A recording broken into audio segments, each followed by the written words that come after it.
page would come down a little bit, and you have to fight a little bit with the newspaper. So it's so comfortable to show it. Yeah? So I haven't controlled something. I have to adjust a preparation. One moment.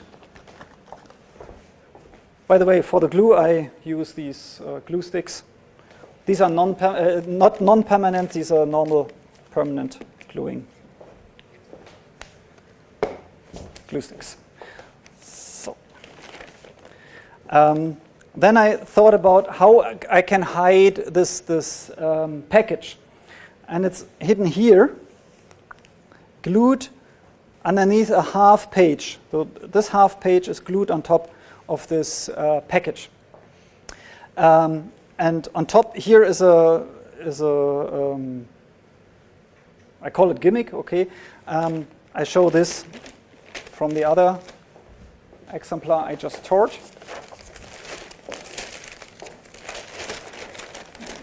I fold this together.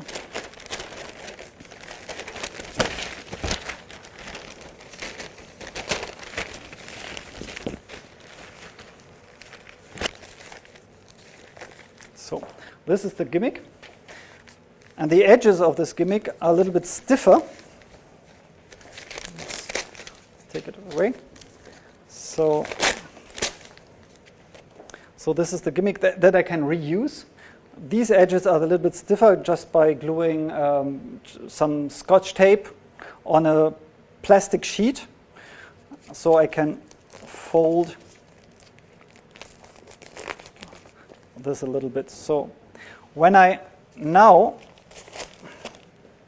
have the pre-folded duplicate, put it on top, these folded parts, they cover the sides, the thickness of the duplicate.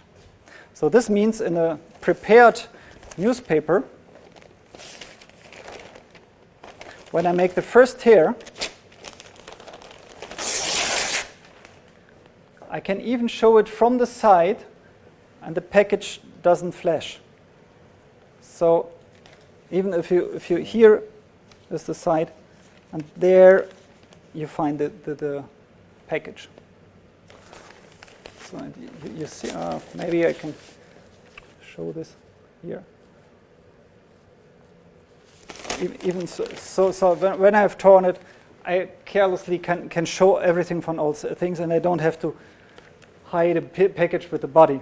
Yeah. So that's the reason for these folded edges.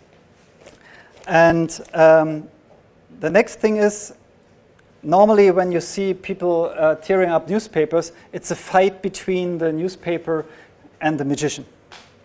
And for instance, if you do the newspaper tear from Jane Anderson, of course he rips shreds these stripes, because this is a paper grain and this goes in control. That's right.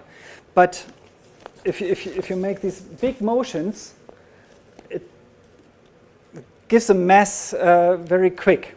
So maybe this is why I thought about, normally you fold the newspaper and tear it this way. But this is against the fiber direction, so it goes out of the control.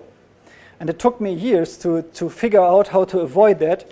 And the solution I came up with is simply don't tear. Don't tear it this way. Just, moment, that's the situation. Just fold it once and tear it again, but in the folded condition. So you can use this for the Anderson tear too. Just fold it, and now it's much easier and more elegant to tear it. So the third tear you have to do against the fiber direction, but now the distance is very short. No? It's only that short. So, but you have many layers to come through. So the easiest way to do this is really to hold the hands together, the thumbs touches, and you press, and you only rip a little bit down, bit by bit, then it's relatively easy to go over these layers.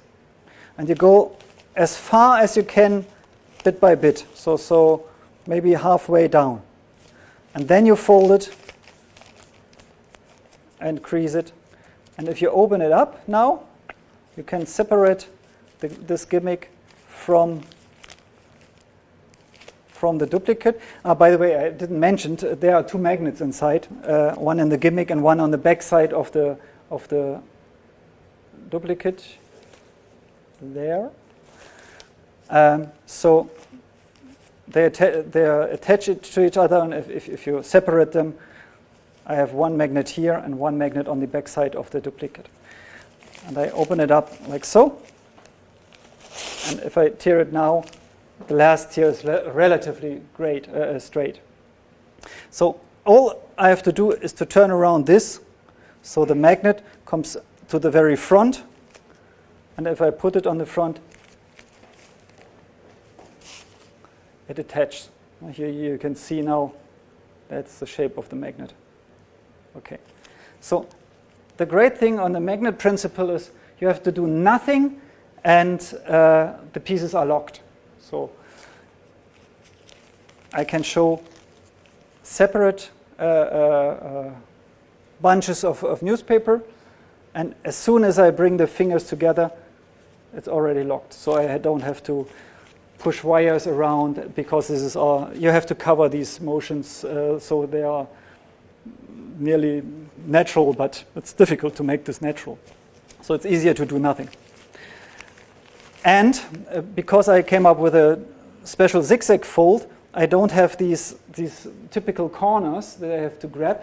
All I have to do is to push the thumbs underneath these layers here. And the rest is gravity. I just let go. I open the hand, and it flips to the top. And all I have to do is here to take with the first fingers the newspaper. I try to do this in slow motion. It comes, it flips over, and I open up the newspaper, and I'm standing like this. I do this in full speed. And the nice thing is just fold it together, and it's easy to practice, because in full speed you have two bunches of newspaper. Show this, put this together, and make the restoration.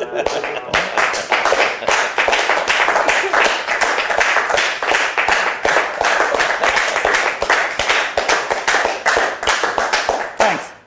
And the great thing is you don't have to move. You can freeze, and you have the newspaper in an absolute, totally natural position, yeah, like you read it. So if you don't move, the applause can occur immediately. So, and you don't have to distract the audience by readjusting or folding or doing something. Just boom, you're there, and then you can close it and put it away. In my experience, there's no need to page it through and to prove that there's nothing inside.